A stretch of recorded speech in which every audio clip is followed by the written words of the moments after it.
boa tarde, ouvintes da Cultura Online Brasil. Este é o programa Agora José, um programa que discute a educação direto dos nossos estúdios em Guarulhos, com transmissão para a Cultura Online Brasil em São José dos Campos e para a Rádio Internacional Lusófona de Portugal.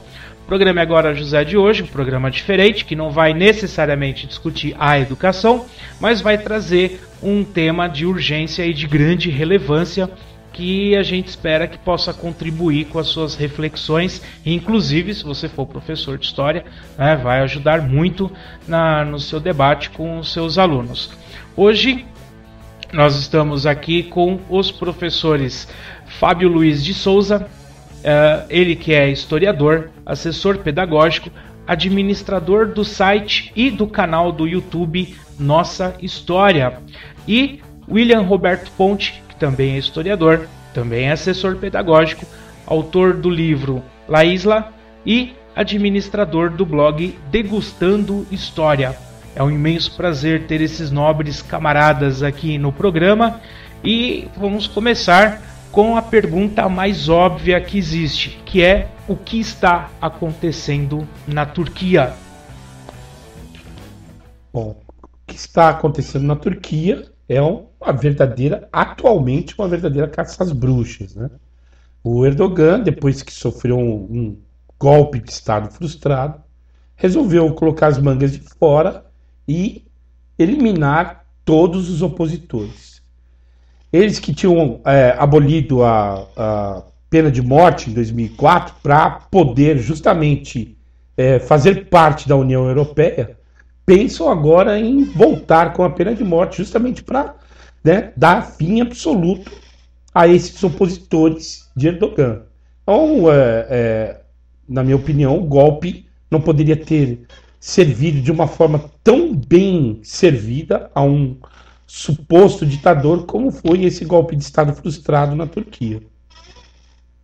Boa tarde, professor Guedes. Boa tarde, professor William. Boa tarde, você ouvinte. O que está acontecendo na Turquia? Acho que essa é a pergunta que tem despertado aí os olhares de pessoas pelo planeta, né, para essa questão. Na verdade, o que está acontecendo na Turquia ainda é incerto. Nós sabemos aí que na última sexta-feira, dia 15, ocorreu uma tentativa de golpe. Uma facção das forças armadas turcas, que a gente não sabe ainda ao certo quem são, anunciaram na TV a derrubada do governo do presidente Erdogan, e ao mesmo tempo o presidente Erdogan ele estava desembarcando num aeroporto em Istambul, exatamente no mesmo ponto onde se anunciava a derrubada do governo. Há relatos de pessoas que ouviam sons de explosão. Pela TV, as pessoas eram conclamadas a sair às ruas, a protestar, e depois foi anunciado aí a todo mundo essa tentativa de golpe, onde atribui aí a um líder islâmico, o Fethullah Gulen, que encontra-se exilado nos Estados Unidos, e aí foi atribuído a ele aí ter articulado essa tentativa de golpe. Então, eu não sou profundo conhecedor da questão da Turquia, mas deixa eu ver se eu entendi o seguinte. O Erdogan, Isso. Ele foi eleito, isso já faz algum tempo, com a promessa de trazer um governo democrático. No decorrer do seu mandato, ele foi mudando a legislação e colocando inclusive um governo teocrático e ditador. A partir daí, começaram a surgir alguns focos de resistência. Mas, quando nós temos essa tentativa de golpe de parte dos militares, esses militares eles vêm para tentar derrubar ele, para restabelecer a democracia. Aí vocês levantaram a seguinte questão: não sabemos que grupo militar é esse. Até agora ninguém sabe que grupo militar é esse, ninguém assumiu essa tentativa de golpe. Isso não seria um ato muito conveniente para que o Erdogan tenha mais poder ainda? Exatamente. E é por isso que acham que todo esse golpe foi tramado por ele. Ele teria sido, na verdade, o principal articulador desse golpe frustrado. Né? É igual a bomba no carro na época da ditadura, que foi implantado Exatamente. Para parecer coisa dos grupos de esquerda. E, na verdade, foi a obra do próprio governo. Rio Centro, 1983, se não me engano. Rio Centro, os 2 oficiais do Exército dentro de um carro, parece que era um Puma, na época, que ele explodiu no estacionamento. Foi uma auê, né? E conveniente para fortalecer o governo, porque o que a gente não pode esquecer é que o presidente Erdogan ele perdeu muito sua popularidade nos últimos anos, né? Então, desde 2010, esse golpe, ele foi eleito com o apoio de uma fração aí da população muçulmana, né? Para você entender o que está acontecendo, né? A partir da proclamação da República na Turquia, o que ocorreu em 1923, após a Primeira Guerra Mundial, foi instituído um modelo de Estado que é o Estado laico. Né? Esse Estado laico foi até pelo primeiro presidente, que era o Mustafa Kemal, né? Ele instituiu um modelo de governo conhecido como kemalismo, né? Baseado no Estado laico, um Estado sem influência da religião, daquele tradicionalismo islâmico que já vinha lá desde a história. Não podemos, né, tirar a parte da história que mostra que a Turquia foi o Império Turco-Otomano, né, que durante, vamos dizer aí, 5 séculos, esteve comandando aquela região do Oriente Médio. Né? Então, o kemalismo ele acabou com essa influência, né, essa influência islâmica dentro do Estado.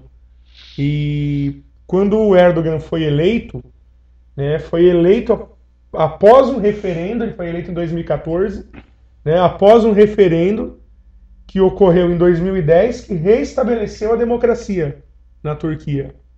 Porque o último golpe foi em 1997, que não chegou a ser um golpe propriamente dito. As Forças Armadas eles realizaram uma intervenção militar com o objetivo de manter o kemalismo, né, visto que alguns grupos muçulmanos tinham se fortalecido dentro do país. Aí em 2010 é feito um referendo, por esse referendo a democracia é restituída, né, o Erdogan ele já era primeiro-ministro na Turquia, ele foi premier por quase 11 anos, e aí em 2014 ele foi eleito. Mas depois que ele foi empossado, né, aí começaram os problemas, porque ele foi eleito com o apoio desses setores muçulmanos que estavam excluídos da vida política já desde a proclamação da República, quase 90 anos praticamente. Né? E aí ele é eleito com o apoio desse grupo, esses grupos começam a se fortalecer. Grupos islâmicos ou grupos de minoria étnica, como curdos, por exemplo? Também a questão do nacionalismo curdo ele é uma questão já histórica dentro da Turquia. Né? Esse movimento ele se enfraqueceu e ele ganhou força agora a partir desses movimentos de protestos pela derrubada do governo. Né? O que fortaleceu mesmo é a impopularidade do presidente, né? Que desde 2013 aí ele já vem se mostrando já mais adepto a essa questão do islamismo, né? Essa questão de abrir a participação política para grupos islâmicos.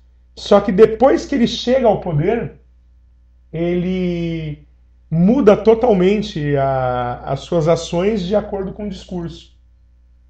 Então, por exemplo, ele se aliou aos Estados Unidos, isso aí é fato, né? Inclusive o próprio presidente Obama... Não podemos esquecer da condição geopolítica da Turquia, né? Exato. Que é uma verdadeira encruzilhada entre a Ásia e a Europa, né?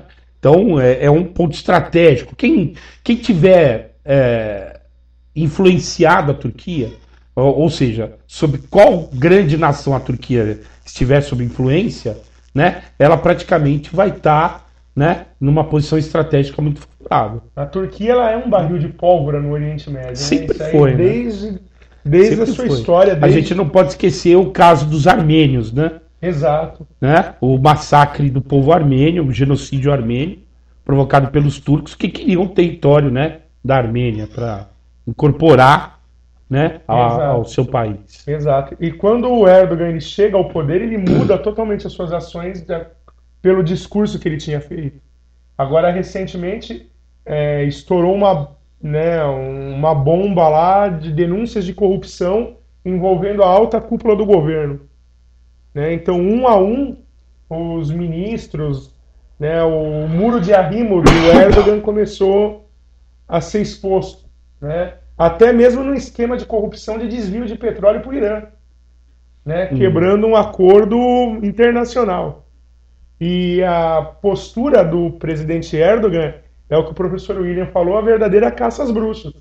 Então, a partir do momento que ele começou a ser exposto, ele enrijeceu, né? E aí ele começou agora a mostrar uma postura ditadora, né? Uma postura de perseguição, de repressão, de controle da mídia, né? Controle da mídia. E até mesmo de repressão aos mesmos grupos islâmicos que o apoiaram. Né? Não é à toa que, num discurso, até mesmo veiculado pela Casa Branca, o Erdogan prometeu que ele ia combater ferozmente o Estado Islâmico, a atuação do Estado Islâmico. Então, foi uma mudança de discurso. Então, a gente pode observar inúmeros fatores que contribuíram para formar esse clima de hostilidade que a Turquia tem vivido aí nos últimos dias. Agora, na prática, o Erdogan, ele é um ditador e mesmo assim ele traz o apoio dos Estados Unidos, da Inglaterra e da Alemanha. Exato.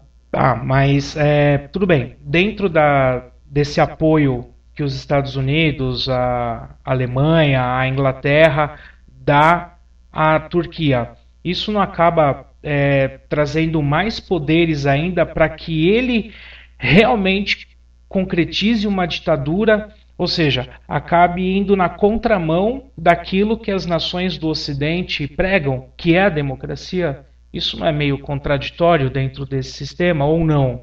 Ou é uma análise errada minha? É contraditório, mas ele se nutre dessa contradição para reforçar o seu poder. Um exemplo disso é que perguntaram para ele, porque ele instituiu estado de atenção, estado de alerta. E ele falou, mas isso não é perigoso, isso não é uma questão muito rígida? Ele falou, mas a França está em estado de alerta desde o Bataclan. E ele tem razão. E ninguém percebe. Entendeu? Então a França está em estado de alerta desde o incidente com aquela boate Bataclan. E ninguém, se você anda na França, você percebe que eles estão em estado de atenção. Tá? Então ele se vale dessas contradições, tá? Para justamente reforçar seu poder. Isso é conveniente. Ser conveniente, exatamente. Agora, aliás, nunca vi um golpe de Estado ser tão conveniente para alguém que quer ficar no poder, como foi o golpe de Estado da Turquia para o Erdogan, né? E aqui tem até duas questões que, se a gente for observar, a Turquia ela sempre foi alinhada com os Estados Unidos. Isso aí desde a Segunda Guerra Mundial, né?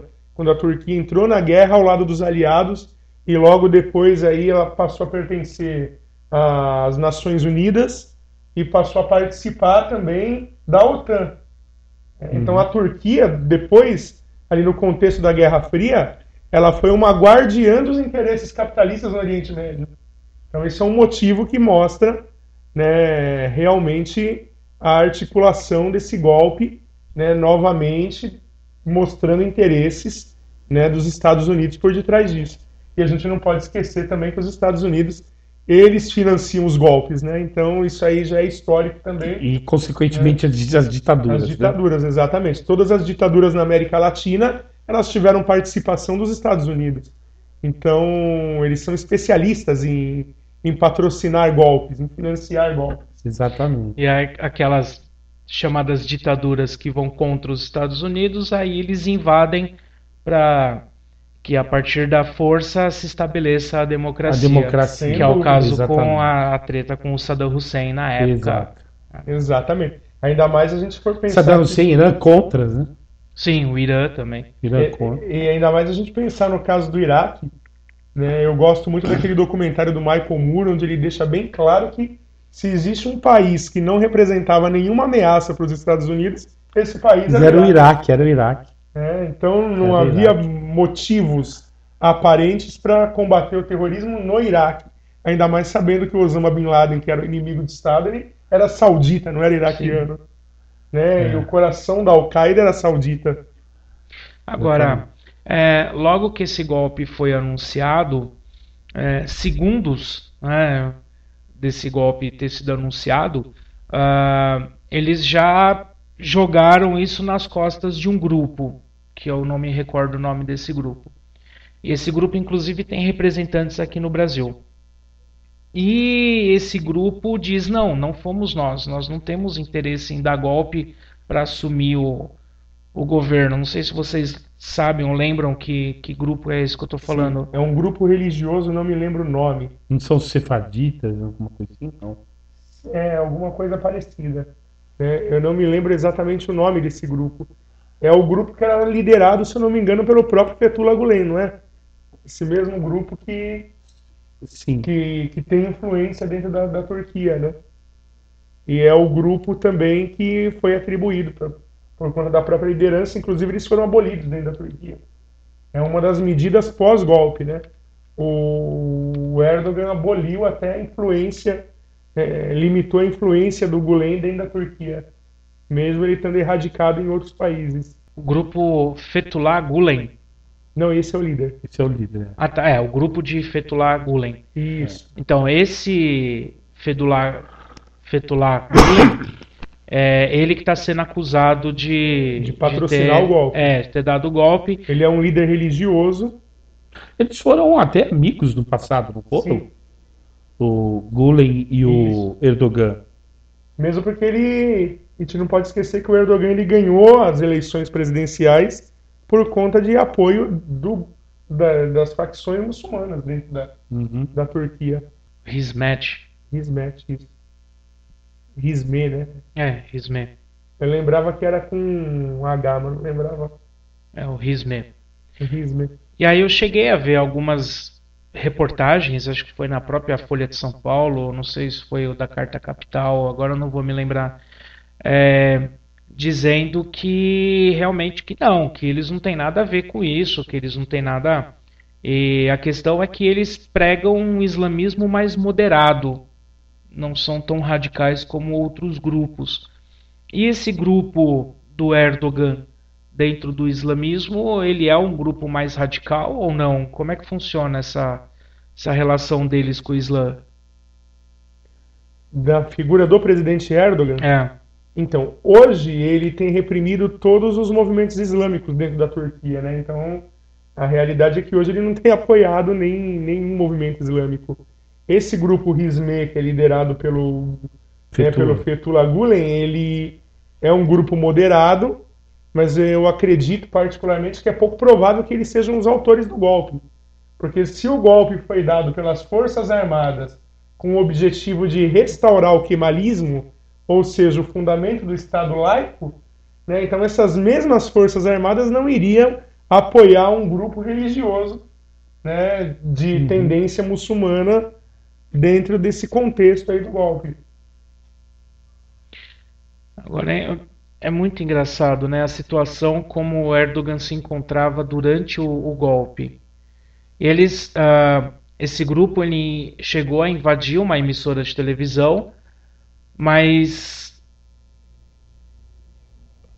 por meio de um anúncio na emissora de TV turca TRT, os militares decretaram toque de recolher em todo o país e declararam lei marcial. Para você chegar numa possibilidade de realmente tomar uma atitude dessa, de invadir uma emissora de televisão, decretar um golpe, eles deveriam estar muito certo daquilo. E isso foi derrubado de uma forma muito rápida. Sim. Eles não ocuparam em si o parlamento, onde não prenderam o presidente. Como é que você anuncia um golpe militar sem ter segurança daquilo que está fazendo? Você não pode fazer só de brincadeirinha. Quando você vai para fazer, você vai para valer mesmo. Então tem muitas coisas soltas aqui que... Inclusive os desdobramentos que não ocorreram. Então, daí decorrem duas questões, né? Que a gente pode colocar em pauta. Primeiro, esses grupos que implantaram o golpe de Estado, eles perderam o apoio ou eles acharam que tinham apoio e na verdade não tinham. Você não implanta um golpe de Estado sem ter apoio, né? Quando o golpe de Estado foi implantado aqui pelos militares em 64, eles tinham um apoio maciço dos Estados Unidos. Inclusive, a frota naval do Atlântico estava estacionada aqui no nosso quintal. Então aí é fácil você dar um golpe de Estado. Enquanto o presidente do Senado decretava vaga à presidência. Vaga à presidência, né, com o Jango lá na fazenda dele no Rio Grande do Sul. Exatamente. Alegando que ele tinha fugido do país. É um histórico complicado, camaradas, porque são informações soltas e informações que não tem nenhuma conexão entre elas. Né? Realmente assim. Por outro lado, também existe a questão do Erdogan estar muito bem municiado de informações. Ter uma rede de espionagem, um serviço de informação muito competente, que ele saberia do golpe. E aí ele começou a se articular de forma que o golpe servisse aos seus próprios interesses. Fosse conveniente para ele. Exatamente. Porque qualquer muitos golpe... jornalistas internacionais, dada a forma como aconteceu o golpe e o espanto que estava estampado na cara de Erdogan, acreditam mesmo que ele não teve nada a ver com o golpe. Agora, que o golpe serviu aos seus propósitos, a gente pode negar. Né? Imagina você tirar todos os seus inimigos políticos, né? E num passe de mágica, exatamente. Uma cajadada gigante, você passou a rasteira em todo mundo. Todos né? os coelhos que ameaçavam a hortinha de cenoura dele.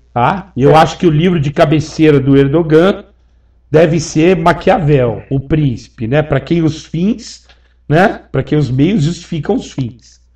Né? Então, os meios pelos quais ele chegou a esse ponto, né? Justificam a sua tomada de poder. Eu acho uma coisa muito estranha pela questão dos desdobramentos. Eu até conversava com o Guedes esses dias sobre isso. A partir do momento que ocorre uma tentativa de golpe, eu sou um chefe de Estado eleito democraticamente. A primeira coisa que eu vou fazer após essa tentativa de golpe é esclarecer o que está acontecendo. Vou mostrar a cara na televisão, explicar o que está acontecendo. Então a gente tem o caso, por exemplo, aqui no Brasil, né? Que aí nós vamos entrar no mérito do que está acontecendo aqui no cenário político, que foi a derrubada do governo da presidente Dilma Rousseff.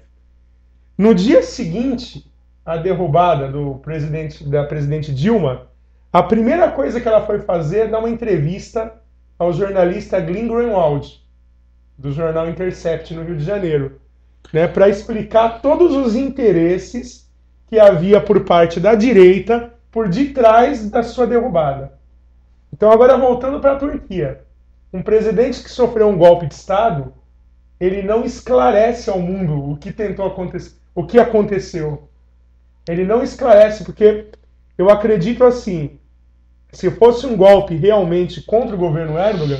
Ele não fez um pedido de socorro, né? Falou, me ajuda porque tá complicado aqui por conta disso. E até mesmo dos próprios Estados Unidos, que eram os aliados. Porque a Dilma tentou pedir socorro para os Estados Unidos. Sim. Qual foi a resposta da Casa Branca? Não vamos intervir no que está acontecendo. Né? E lá não houve... Claro que há os interesses da Casa Branca. Exatamente. Né? Não é? Não é à toa que a gente tem aí o caso do próprio jornalista Glenn Greenwald, que denunciou o esquema aí de espionagem da vice-presidência da República na Casa Branca. Né? E não é à toa que na semana seguinte o ministro das Relações Internacionais, né, do Itamaraty, o Serra, ele viajou para Washington. Né? Então, assim, óbvio que há interesses implícitos por detrás de qualquer ato político. Mas não partiu do Erdogan esse pedido de socorro. Né? Ele não tentou explicar ao mundo, olha, né, ocorreu uma tentativa de golpe. Eu acho que se você tem um inimigo, a melhor forma de você se municiar contra esse inimigo é você jogar no ventilador quem ele é. Sim. Né? Ó, fulano Sim, está isso me é perseguindo. básico. Isso é básico. Né? Tal grupo está me perseguindo. Né? O fulano está contra o meu governo. Né? Se você recebe uma ameaça de morte, como você vai se cercar? Você vai jogar isso a público. Porque daí você vai ter lá várias pessoas te monitorando, observando, né? E aí você se sente, pelo menos teoricamente, mais seguro. Ou pelo menos o seu inimigo se sente acuado. Exatamente. Né? Né? Sabendo que agora todos... Agora, você, assim como eu e o professor Guedes, você sabe que é muito difícil a gente analisar de uma forma mais aprofundada algo que está acontecendo nesse exato momento, né? Sim. Porque é lógico que muito do que deveria vir à tona só irá vir à tona daqui a alguns meses ou anos. Exatamente. Né?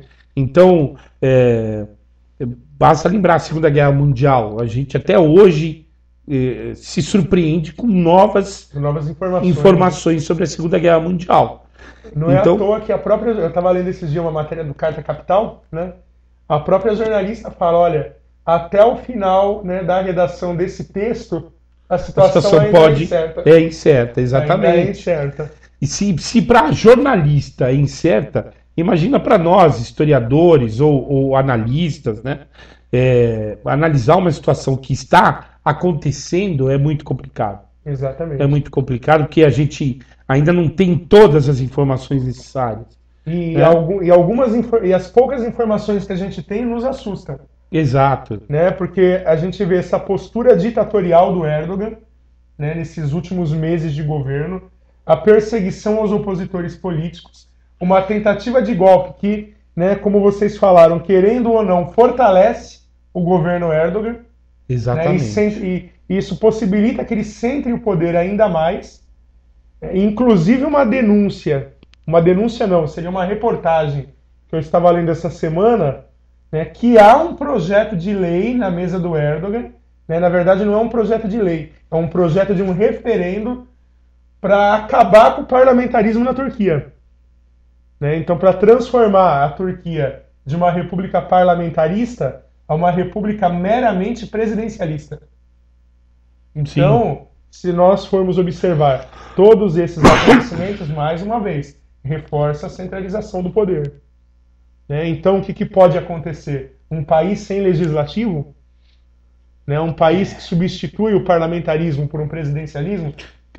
Parece um déjà vu, né? Exatamente. Parece que nós já vimos isso em algum lugar, né? Exato, parece a história do país sem legislativo? Nossa, parece que a gente já viu isso em algum lugar, né? Não, parece um país que a gente conhece, né? De cor e salteado. Só falta ele governar o país por decretos chamados de atos institucionais. E aí vai ser muito parecido. Muito parecido. Tem gente que tem saudade dessa época. Tem gente que tem saudade, isso que é impressionante. E o mais impressionante, tem gente que acha que nessa época não havia corrupção. Não havia corrupção, não havia desemprego, o país era o país dos sonhos. Né? Não tinha violência. Brasil, ame-o ou deixe-o, né? Exatamente. Imagina. Né? Então...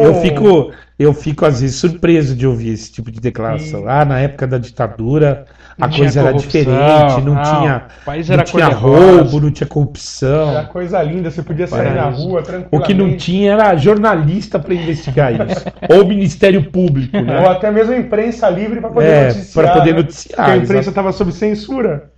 Então, até se assemelha muito, ao meu ver, aquele plano Cohen que foi dado pelo Vargas em 1937, né? Que é a tentativa de golpe que instituiu o Estado Novo. Né?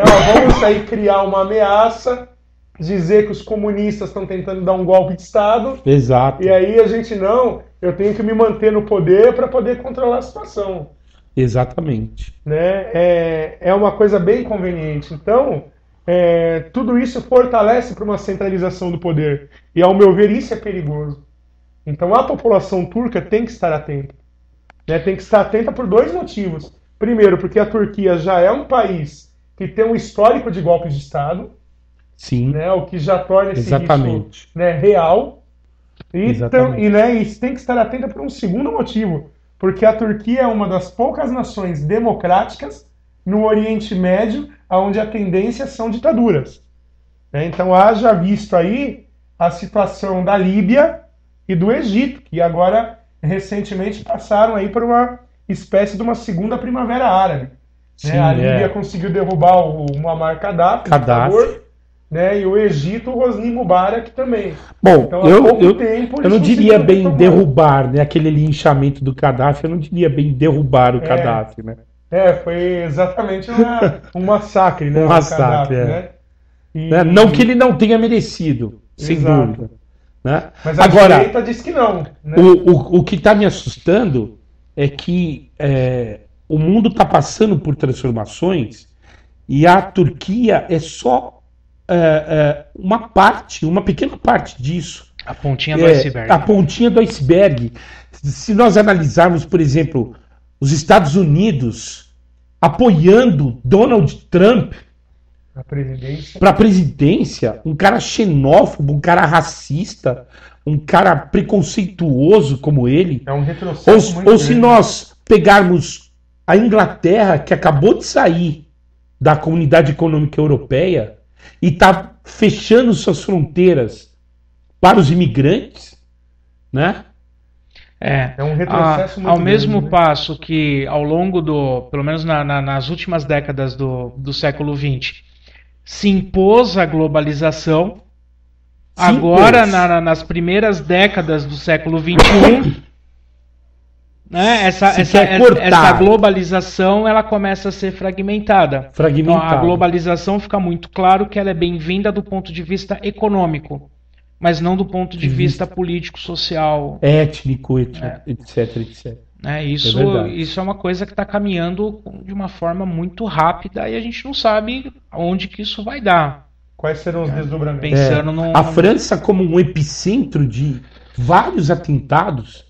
Se a gente pegar o Charlie, o jornal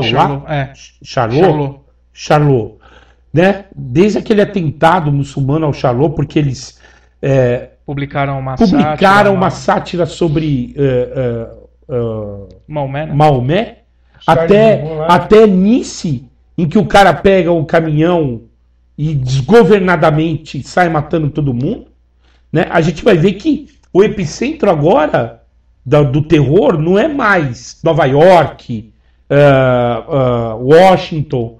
O epicentro agora é a França. E a França tem uma política de acolhimento, né? De acolhimento, exatamente. Até porque a França colonialista, né, com colônias na África, na Ásia, por uma questão até de solidariedade, ela recebe esses expatriados ou esses... tem um histórico de cosmopolitismo. Exatamente, né?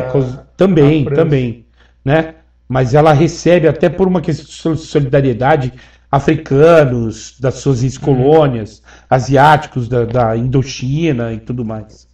Né? Exatamente. Ela se torna agora o epicentro do terror. Né? Os atentados terroristas agora, que chocam o mundo, eles não estão se dirigindo mais a Nova York, né? a cidades americanas. Eles estão se dirigindo a cidades francesas. E é preocupante assim, porque assim como vocês, eu observo que o mundo está caminhando para uma nova conjuntura. Às vezes a impressão que eu tenho é que nós estamos vivendo a Segunda Guerra Fria. Sim, mas eu costumo dizer que a Guerra Fria ela não acabou. Ela não acabou. Enquanto a gente tiver um cara como Putin no comando da União Soviética, você pode ter certeza que a Guerra Fria não acabou. O cara é ex-KGB. Tá? O cara é ex-KGB. Né? Como é que ele governa a Rússia? Ele governa como o Erdogan governa a Turquia. Se a gente pegar para analisar, é assim que ele governa. Por outro lado, você tem a Coreia do Norte ameaçando um ataque nuclear a qualquer momento. Né? Pois é. A influência dos Estados Unidos sobre a América Eu acho que é uma coisa muito real, muito forte. E aí, engraçado, os analistas eles falam que não é para se preocupar porque a Coreia do Norte só blefa em busca de ajuda financeira, então eles estão blefando. Até que realmente não se aperte o botão, tá blefando. Agora, exatamente, a partir do momento que apertou isso que eu ia falar, né? O blefe é uma coisa que acontece até a hora que você abaixa as cartas. Eles estão brincando de bem me quer, mal me quer. Né? Mais ou menos isso. Mais ou menos isso. Na hora que cair no né? mal me quer. Mas Erdogan e a Turquia é o que o Guedes falou, é só a ponta desse iceberg. E esse iceberg é gigantesco. E a globalização agora, ela não está mais, parece que, atendendo aos interesses das grandes potências. As grandes potências agora estão vendo na globalização um grande perigo. E um perigo maior ainda do que o político e econômico, que é o social. Perigo social. Perigo social. A gente está chegando numa fase que eu acredito que, até por conta dessa nova conjuntura, isso marca, assim, evidentemente, o fim do estado do bem-estar social. Aquela ideia do welfare state, né, ela tem ruído com toda essa supressão política, econômica que está acontecendo. Exatamente. E se a gente pegar em termos históricos, né, o Império Romano, que era um império tão vasto, né, nunca deixou os povos bárbaros invadir de fato suas fronteiras. Só que chegou um momento que eles falaram, agora vai pela força. Exatamente.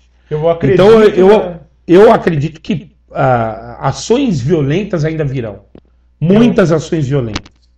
Tá? Hoje se fala muito pouco na sociedade, né?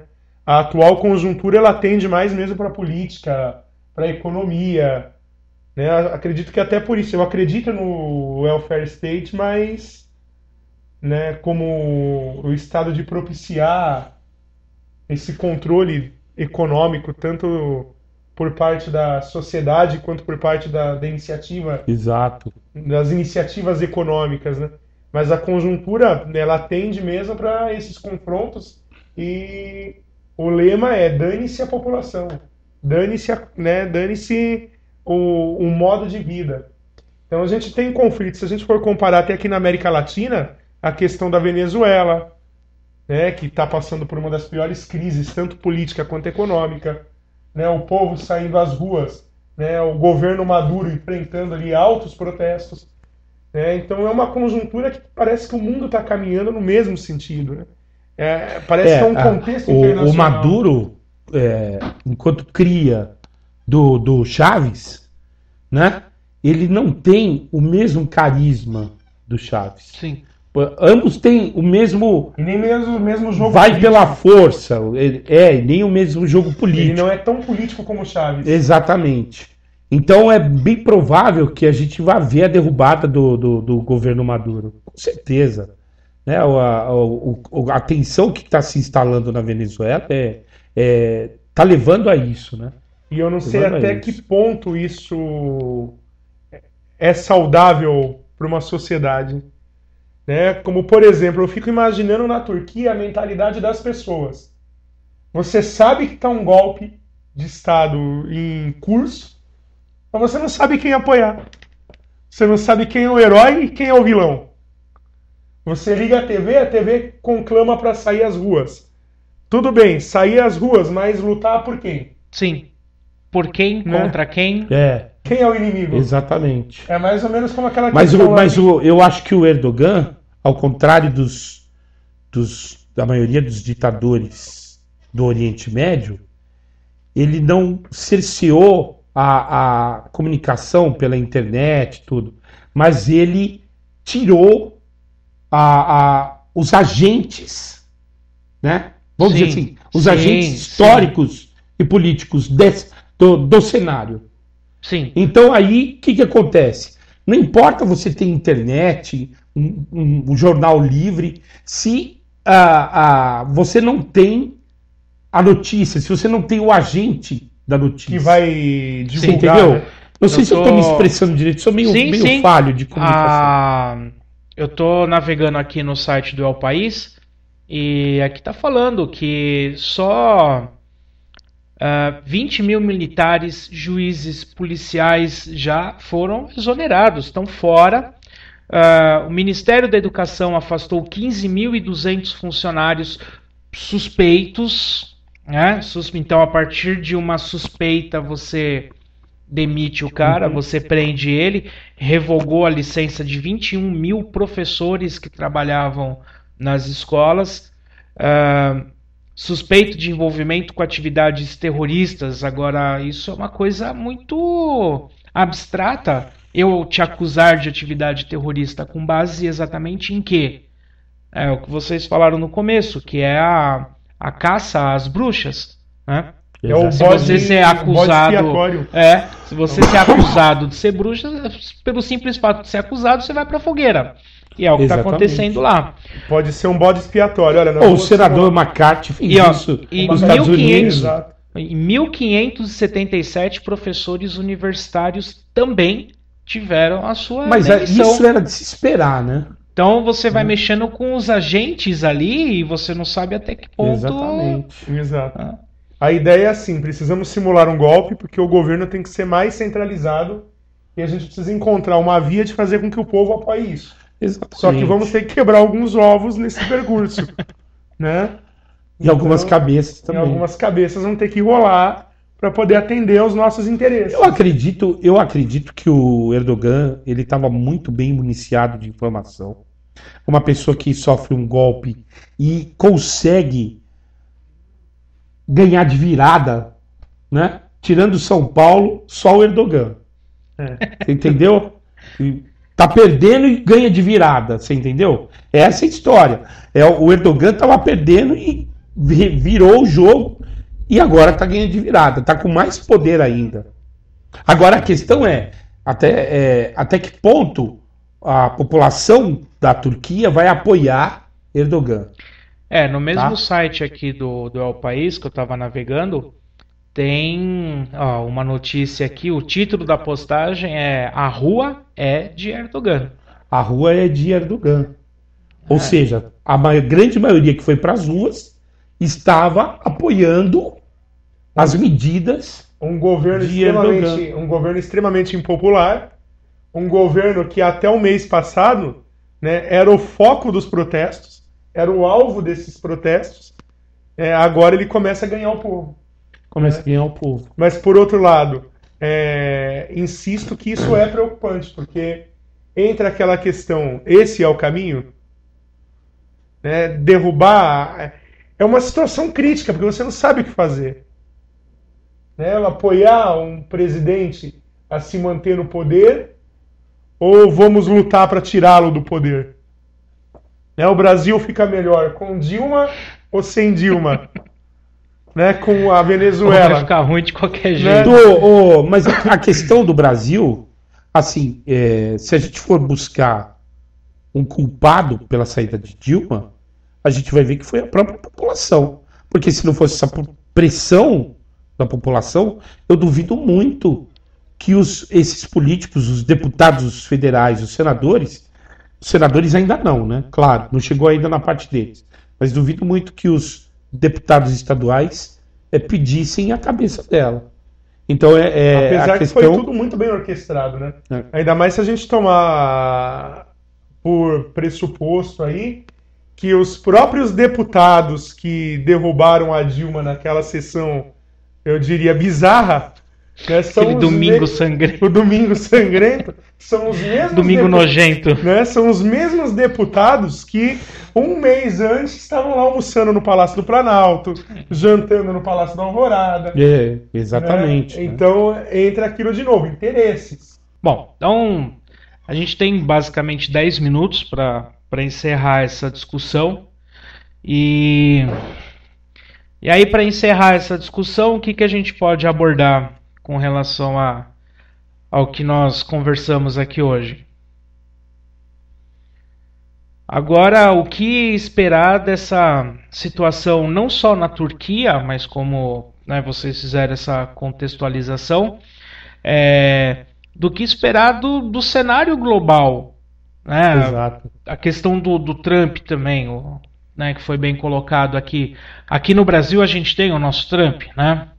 Temos sim. E tem muita gente que vai na onda. Então, ao mesmo passo que eu vejo as pessoas condenando o terrorismo islâmico, o Islã sempre é a culpa do terrorismo mundial. Mas a gente não traz essa discussão para a questão da intolerância que existe, inclusive, nesses outros grupos. Que existe, inclusive, em nós mesmos. Exatamente. Em cada um de nós tem. Sim. Né? Uma parcela de intolerância. A gente torce o nariz para pessoas ou situações, né? Que não estão de acordo com aquilo que a gente espera. É muito comum, por exemplo, evangélicos, né?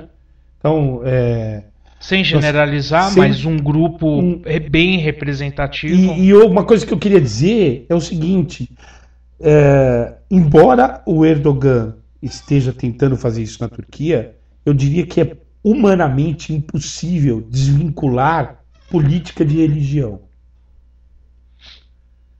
Política de religião. A política anda de mãos dadas com a religião, não tem jeito.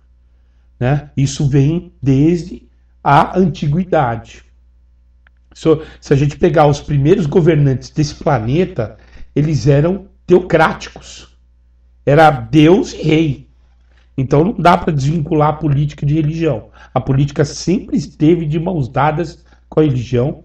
Na Idade Média, a política então estava abraçada com a religião. Sim, tá? E dando beijinho no da rosto, religião. Né? Dando beijinho no rosto.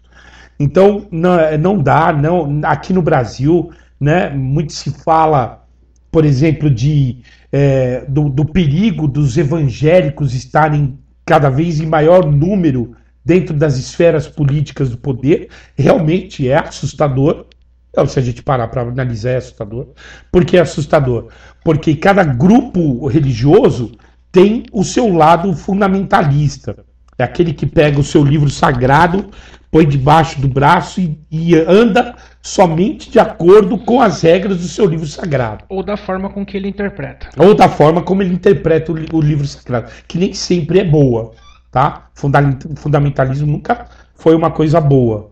Né? Independente do que seja. Mas não dá para desvincular. O Erdogan não vai conseguir acabar com a expansão islâmica dentro da Turquia.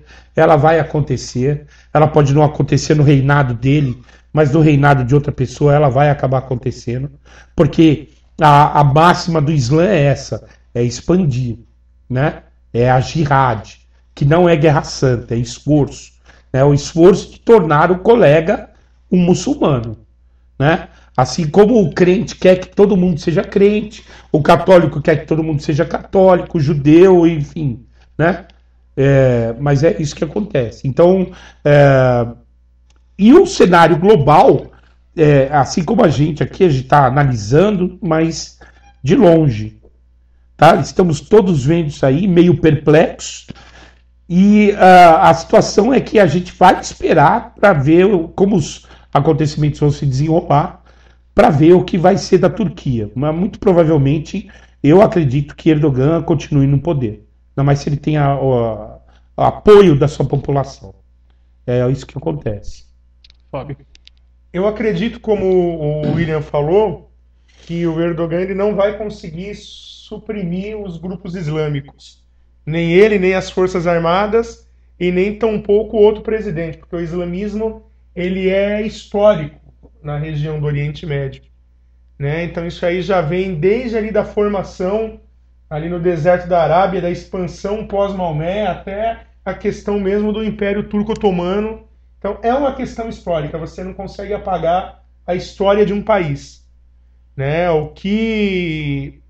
O máximo que a gente espera que aconteça é a coexistência pacífica, né, entre o governo e os grupos muçulmanos, né, dando voz, sabendo ouvir e tendo diálogo. Eu acredito particularmente que o responsável por essa tentativa de golpe é o próprio Erdogan, né, então isso fortaleceu a olhos vistos o seu governo. Verdade. E isso vai possibilitar a centralização do poder, sem dúvidas. Se não foi ele deve estar agradecendo quem foi até agora, né? Exatamente. Ele vai promover Cara, virar como meu você me vice. ajudou, meu Vai Deus. virar meu Secretário de vice. Estado, né? É. O cara que ajudou, né? E eu acredito assim, que se esse referendo for real, né, e optar pelo presidencialismo, pode esperar que vai vir uma ditadura. Agora, é uma situação complicada por outro lado. Tirar o Erdogan, então, né, também acho uma situação complicada. Né? Como nós falamos aqui, o caso da Dilma, o caso do Maduro. Não sou petista, sempre deixo isso claro. Né?